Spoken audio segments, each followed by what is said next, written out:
Bien, ça fait plaisir d'avoir ce temps de louange. Et oui, nous sommes l'Église, établit ton règne ici. Et je trouve que c'est tellement bon de se rappeler ça, même si on n'est pas réunis physiquement, on est l'Église et on peut vivre l'Église ensemble dimanche après dimanche. Et c'est tellement bon de vivre ça avec vous. Et tu vois, l'Église, c'est pas seulement ICF Bull. L'Église, c'est plusieurs dénominations, que ce soit catholique, protestants, évangéliques, enfin j'en passe, il y en a tellement, je ne vais pas toutes les faire maintenant. Mais ça dépasse aussi les années. Tu vois, il y a ce qu'on est aujourd'hui en tant que chrétien, c'est lié à ce que d'autres étaient avant nous en fait. Et c'est beau aussi de voir que l'Église, elle traverse les siècles, elle traverse les âges et elle est tellement plus grande que ce qu'on peut imaginer. Et nous sommes l'Église. Et ce dimanche, on va s'inspirer de l'histoire. Alors, je ne sais pas quel est ton rapport avec l'histoire. Peut-être ça te rappelle simplement un mauvais souvenir de l'école où tu faisais des mauvaises notes, tu avais un prof pas très passionnant. Je ne sais pas, peut-être l'histoire, ça te démotive. Ou peut-être tu es un passionné d'histoire, tu es là tellement bien, j'aime l'histoire. Ce que j'ai envie de t'encourager, c'est que l'histoire, c'est une source d'inspiration pour nous qui est énorme. C'est tellement important de connaître l'histoire, d'apprendre à connaître l'histoire, de creuser, d'aller chercher, parce qu'il y a tellement de richesses pour nous aujourd'hui.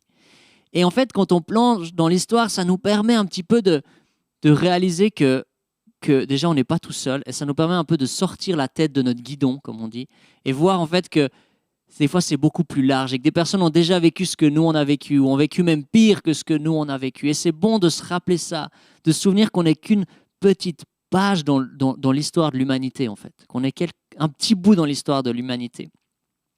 Et on dit souvent ces temps, on ne vit pas une période facile. Je ne sais pas si tu as dit ça, on ne vit pas une période facile, on ne vit pas une année facile. C'est assez vrai quand même, si on compare aux années d'avant, il y a quand même 2-3 trucs un peu spécos pendant cette année-là. J'ai réalisé aujourd'hui que presque la moitié de nos célébrations de cette année ont été vécues en vidéo. Enfin voilà, c'est pas quelque chose d'habituel. Quand on regarde des images d'il y a une année où on voit des stades pleins pour voir du... Enfin voilà, il y a eu des chamboulements importants. Et oui, on ne vit pas une année facile. Oui, il y a des personnes qui vivent des moments difficiles, c'est une réalité. Mais par contre, c'est de loin pas la première fois que l'humanité traverse une période compliquée. Et c'est de loin pas la pire. Et pour ça, en fait, j'ai envie qu'on s'inspire d'une période du christianisme qui est finalement assez peu connue. C'est celle à partir du 2e et du 3e siècle après Jésus-Christ. En fait, on connaît tous l'Empire romain, on a tous étudié l'Empire romain. On connaît, peut-être tu connais plus ou moins le livre des Actes qui est dans la Bible, qui se termine avec Paul à Rome. Et puis après, on connaît l'Empire romain christianisé. Mais là, au milieu, il y a 200 ans, que souvent on n'en entend pas trop parler, qu'on ne sait pas trop ce qui s'est passé.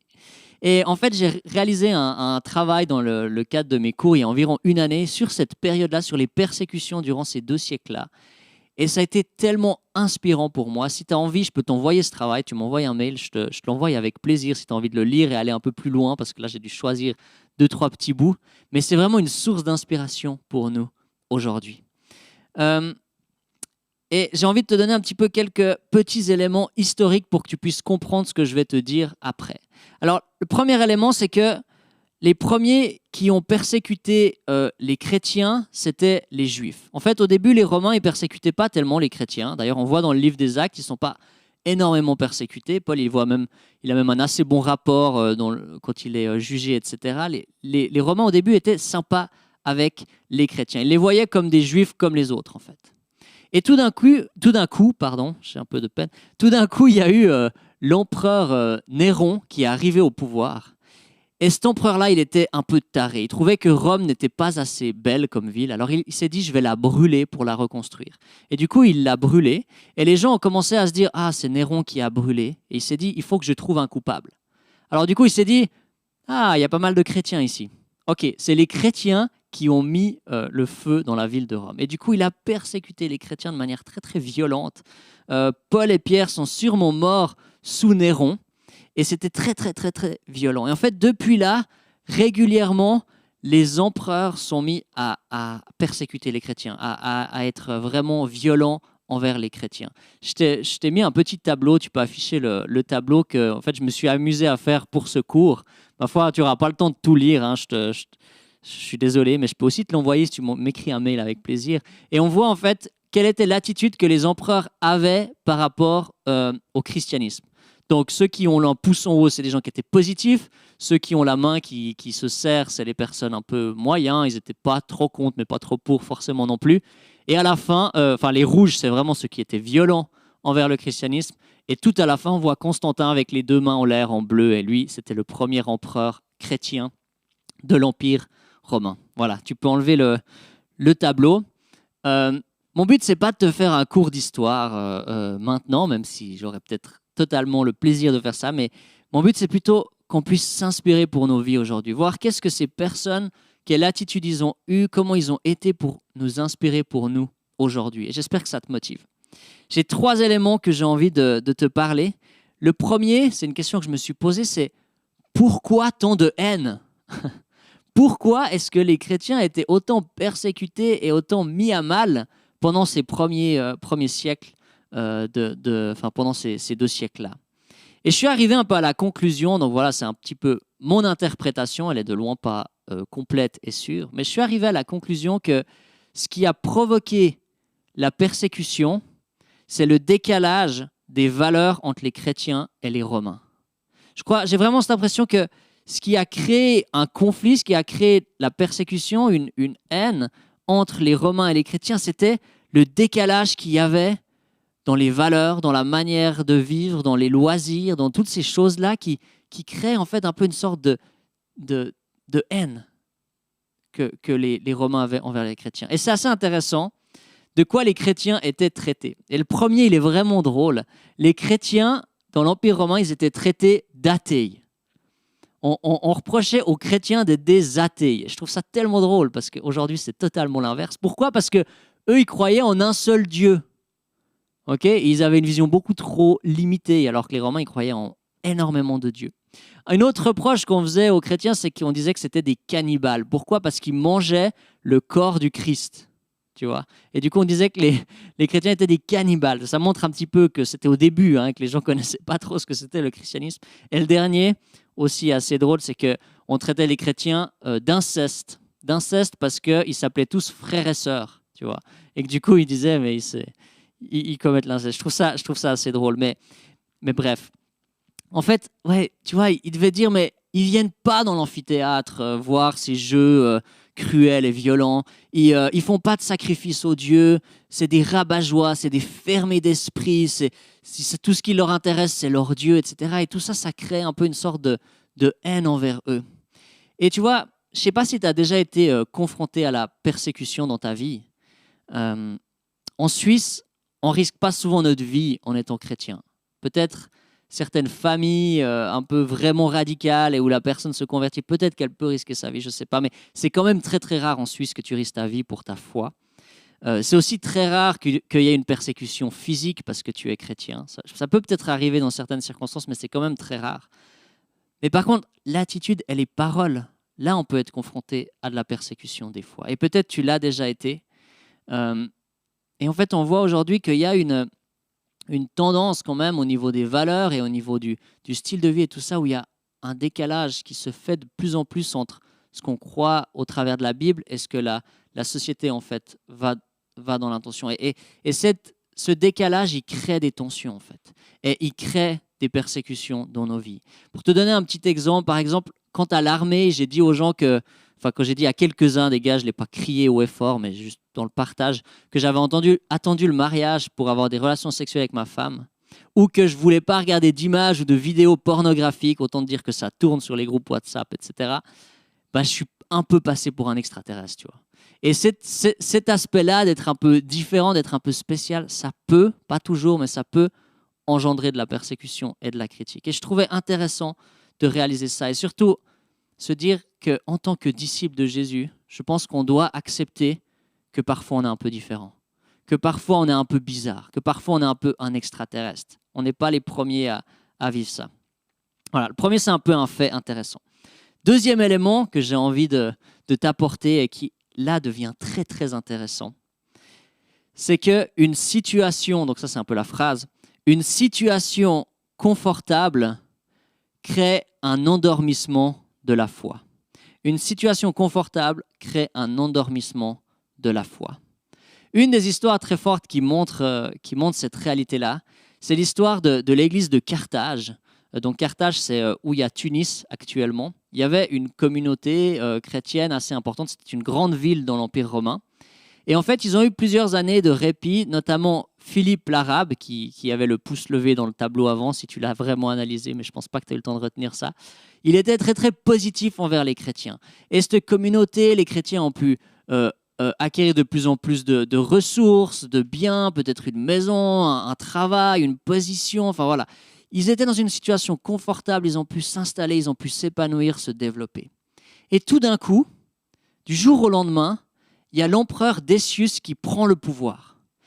Et il passe d'un Philippe l'Arabe qui est positif envers les chrétiens à un empereur Décius qui est vraiment, vraiment violent envers les chrétiens et qui veut les persécuter et qui veut les mettre à mort. Donc du jour au lendemain, il passe d'une situation confortable à une situation terrible. C'est comme s'il y avait un changement de président américain et qui faisait tout l'inverse de celui qui était là avant. Ah, en fait, ça c'est un peu vrai. Mais pas envers les chrétiens. Mais tu vois, il y a un changement hyper rapide d'un côté et de l'autre. Et en fait, ce qui s'est passé, ce qui fait l'empereur Décius, c'est qu'il dit que les chrétiens, ils doivent sacrifier un animal au dieu romain. Et il sait qu'en faisant ça, ça pousse les chrétiens à renier leur foi, en fait, à faire quelque chose contraire à leurs valeurs. Et la place de Carthage, en fait, j'ai lu un témoignage par rapport à ça, il disait que la place de Carthage, elle était remplie de personnes qui venaient renier leur foi. Et moi, j'ai lu ça, ça m'a tellement touché, ça m'a tellement rendu triste de me dire, mais le confort, une situation confortable a cette tendance d'endormir, de tiédir notre foi, tu vois. Et en fait, c'est pas évident d'être prêt à tout donner pour Dieu quand on a beaucoup à perdre. C'est pas facile d'être prêt à tout donner pour Dieu quand on a beaucoup de choses à perdre. Et un témoignage pour ça, par exemple, nous avec Emmanuel, on a eu la chance de pouvoir acheter une maison. C'était vraiment une bénédiction, un cadeau de Dieu incroyable qu'on n'aurait jamais pu imaginer. Et on sait que c'est un cadeau de Dieu. Mais si aujourd'hui Dieu il nous demandait, il ne l'a pas fait, rassure-toi, mais si Dieu aujourd'hui il nous demandait d'aller démarrer une église en France, ce serait plus difficile le fait qu'on a une maison de l'abandonner. Plus on a, plus c'est dur de renoncer. C'est une réalité. Alors ce que je te dis, c'est que tu ne dois pas rejeter toute situation de confort. Je ne pense pas que c'est juste. On peut être reconnaissant de ce qu'on a et de ce qu'on peut vivre aujourd'hui et en profiter comme un cadeau que Dieu nous fait. Mais être conscient que c'est un enjeu, que les situations confortables, elles ont une tendance à ramollir notre foi et qu'on doit régulièrement se rappeler de dire non, j'ai pas envie de devenir mou, j'ai envie de rester en feu pour Dieu, j'ai envie de continuer à être prêt à tout donner pour lui.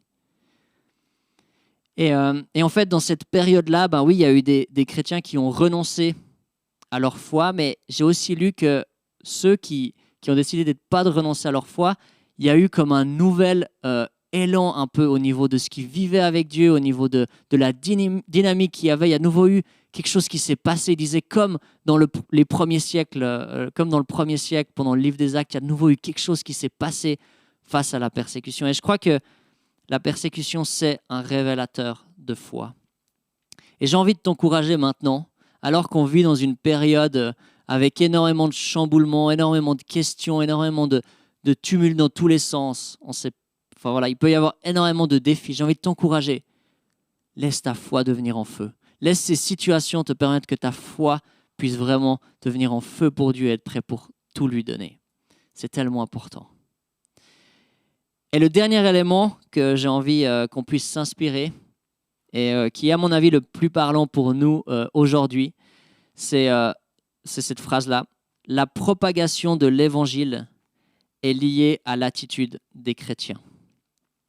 La propagation de l'évangile est liée à l'attitude des chrétiens. Donc de nouveau, c'est un peu une conclusion à laquelle je suis arrivé au travers de mon travail. Ce n'est pas forcément totalement complet, je le reconnais. Mais j'ai été tellement impressionné par en fait l'attitude que les chrétiens avaient pendant ces premiers siècles.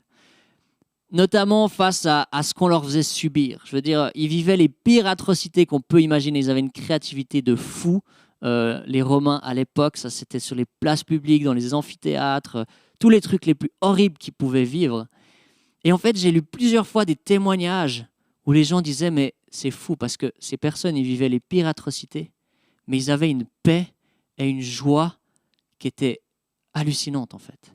Et j'ai lu notamment l'histoire d'un garde qui amenait une des chrétiennes à son meurtre, quoi, à son supplice qu'elle allait vivre, et en fait qui après s'est converti au christianisme parce qu'il était tellement touché par l'attitude de cette femme. Et je me dis, je trouve que c'est tellement inspirant de voir que l'attitude que ces gens avaient a fait que le message de l'évangile s'est répandu. Et notamment l'attitude qu'ils avaient envers ce qui se passait dans les atrocités qu'ils subissaient, mais aussi l'attitude qu'ils avaient envers le gouvernement, en fait. Et j'ai lu un texte que j'ai envie de te lire d'un père de l'Église, enfin d'une des personnes qui vivaient à cette époque-là, Tertullien, qui a écrit un texte pour défendre la foi. Et il écrit en fait ce texte aux Romains. Il leur dit « Si nous voulons vous faire une guerre ouverte, manquerions-nous de force et de troupes. Sans vous combattre, il suffirait de vous abandonner et de nous retirer hors de l'Empire. Vous seriez effrayés de votre solitude. » Et tu vois, ce texte, il montre que les chrétiens auraient pu prendre les armes à ce moment-là. Ils auraient pu se battre, ils auraient pu s'opposer fermement à ce qu'on leur faisait subir parce qu'ils étaient suffisamment nombreux pour le faire. Mais ils ont décidé en fait d'adopter une autre attitude, une autre posture, une qui en fait semait l'amour autour d'eux. Et une des histoires qui me fait penser aussi à Martin Luther King, ce qu'il a fait aux États-Unis pour changer la vision que les gens avaient du peuple noir, qui me fait vraiment penser à ça, c'est que, en fait, à un moment, un empereur décide donc de persécuter les chrétiens. C'est un peu un de ces switches rapides comme on a vu avant. Et les chrétiens, en fait, ce qu'ils ont décidé de faire, au lieu de râler envers le gouvernement, au lieu de crier au complot, au lieu de critiquer tout ce qui se passait, etc., ils se sont dit, bon, on va aller se dénoncer nous-mêmes.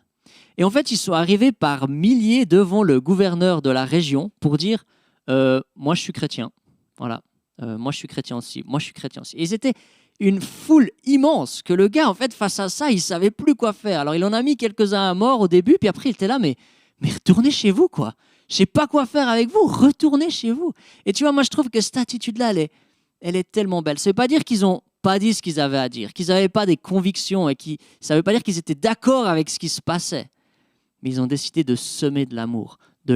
Et en fait, qu'est-ce qui se passe quand tu sèmes de l'amour envers les personnes qui te veulent du mal?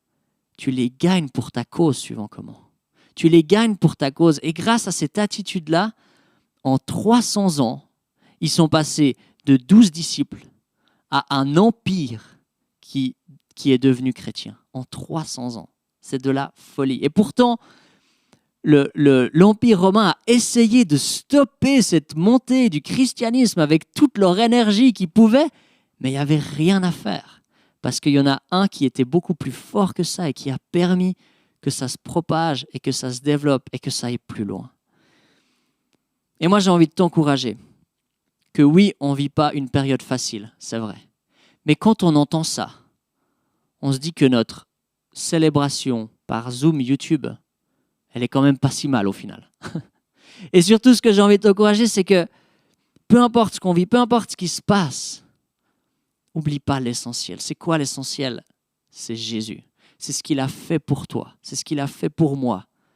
Et c'est de pouvoir partager son message autour de nous, de pouvoir semer avec amour autour de nous. Alors moi, j'ai envie de t'encourager de sortir des fois de notre tiédeur, de cet aspect un peu ramolli dans notre foi, de sortir de ça pour devenir en feu pour Dieu et de marcher dans l'héritage que ces personnes nous ont laissé, dans ce qu'ils ont été prêts à endurer pour qu'on puisse être là aujourd'hui. Si toi, tu es là aujourd'hui et que tu crois en Dieu, c'est grâce à ces personnes, à ce qu'ils ont fait pour nous.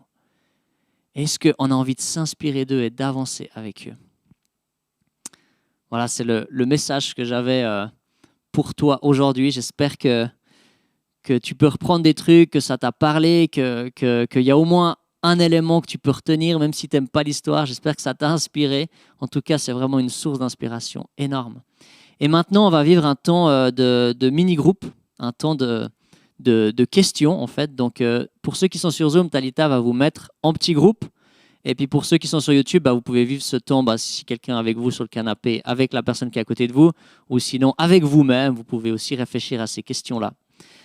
Et les 3 questions, je vais les afficher. Je vous propose, en tout cas surtout pour ceux qui sont sur Zoom, prenez une photo de cette image-là parce qu'on n'est pas sûr que les questions restent après. On verra, ce sera un test.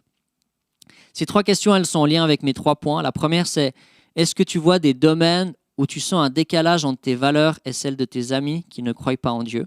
Donc voilà, vous pouvez partager un peu si vous remarquez ça ou pas. La deuxième question, c'est est-ce que tu te sens endormi dans ta foi? Et là, j'ai envie de t'encourager d'être honnête et de reconnaître s'il y a des domaines où tu te sens endormi dans ta foi, de le dire et peut-être de prier les uns pour les autres. Et la troisième, c'est quelle attitude avoir pour propager l'évangile. Donc réfléchir à ça dans notre situation, dans notre circonstance actuelle.